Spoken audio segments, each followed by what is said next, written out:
Wait, what? So this happened. I'm Rachel Velis, and this is the podcast Hell is Not the End, although it feels like just the beginning sometimes. Is anything really the end, though? This podcast is meant to explore the limitless possibilities of one's own soul. Why do people do bad things?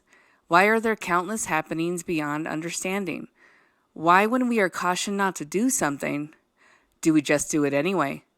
The definition of curiosity, a strong desire to know or learn something. There you have it. I will curiously explore why. Hell is not the end.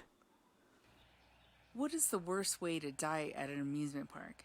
What is your fear of how you might die at an amusement park? Is this something that you think about ahead of time before you go on a daunting ride? While you're already on the ride? Or do you just go with the moment and hope for the best? Pretty much all of my family and friends have on many occasions thought about horrific moments that can realistically and unrealistically happen while on rides at our favorite amusement parks. Although it's not best practice to express your fears while in line waiting for your turn on the specific ride that haunts you, but this is something that we just do anyways. Moni. Moni has the most common fear, I think, or maybe not. Hers is not only falling off a roller coaster, but falling off a specific roller coaster. One of our childhood favorites, the Colossus at Six Flags in Valencia, California.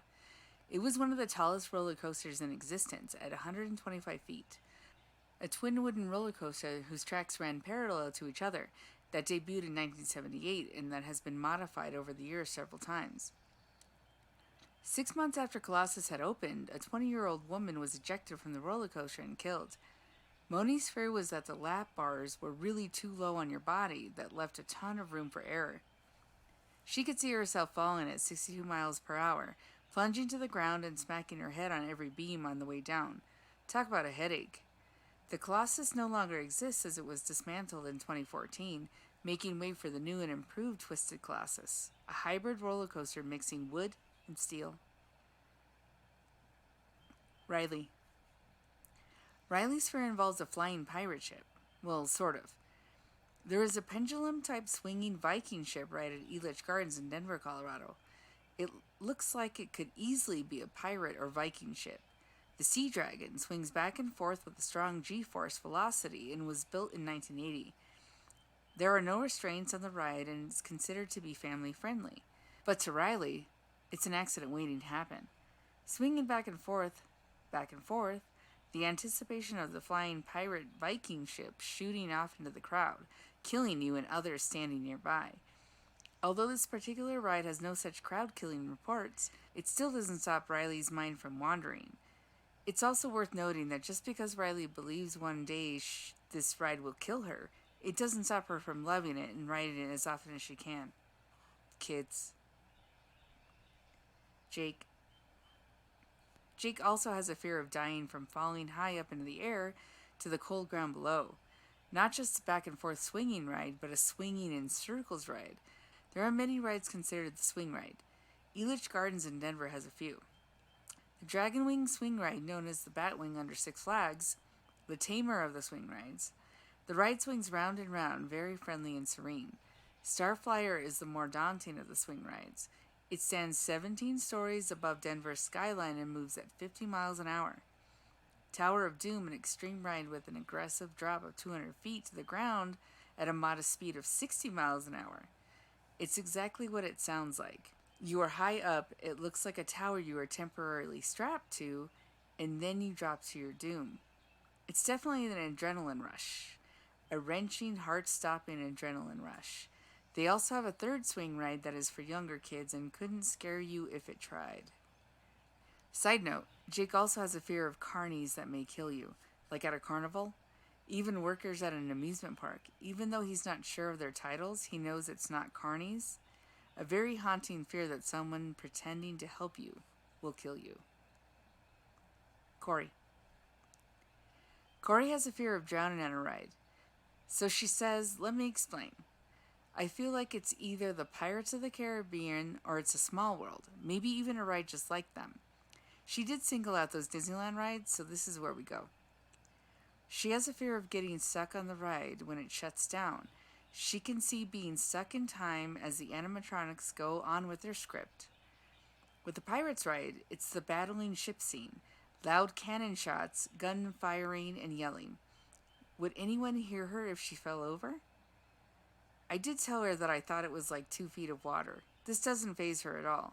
She still thinks death is a possibility. The thought of the singing childlike animatronics on It's a Small World is just too much for her. Maybe even being drowned by one of them during the incessant singing and music. Even when the ride stops and you are just stuck there with no choice but to listen, watch, and wait. Scott.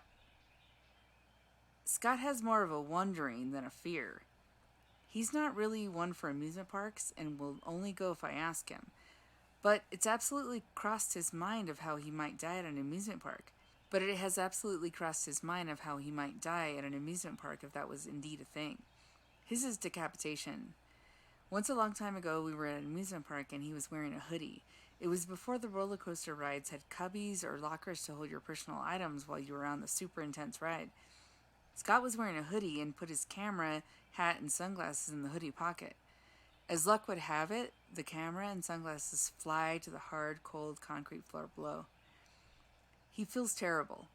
We look around the ride's perimeter just to see if by chance any item on the ground is recognizable. Nothing is, of course. The ride's perimeter is way too large to search from the safety gates. Scott says, "What if I jump the fence and go look?" I say, "Watch your head." We both laugh and move on. It's not the end of the world, he says. He has never been one to freak out at the loss of something material. Yeah, it stinks, but it's never the end of the world. However, it's definitely been a thought that has crossed his mind of how he might die at an amusement park. Just say no to decapitation. AJ. AJ's fear is not one I've ever heard of before. Straight up, it's poisoning my churros. The hell you say? As a lover of churros and amusement parks, it's natural that these paths will cross, right? I suppose there are many ways to die by churros, like if you think about it and stuff. Regular churros, or even frosted churros. Oh, the horrors. My hope is that no one has to live in fear, ever. As always, I will never give up and read the signs. Special thanks to all my favorite people on this planet and wikipedia.org. Thanks so much for listening. I am Rachel Velis, and this is the podcast, Hell is Not the End.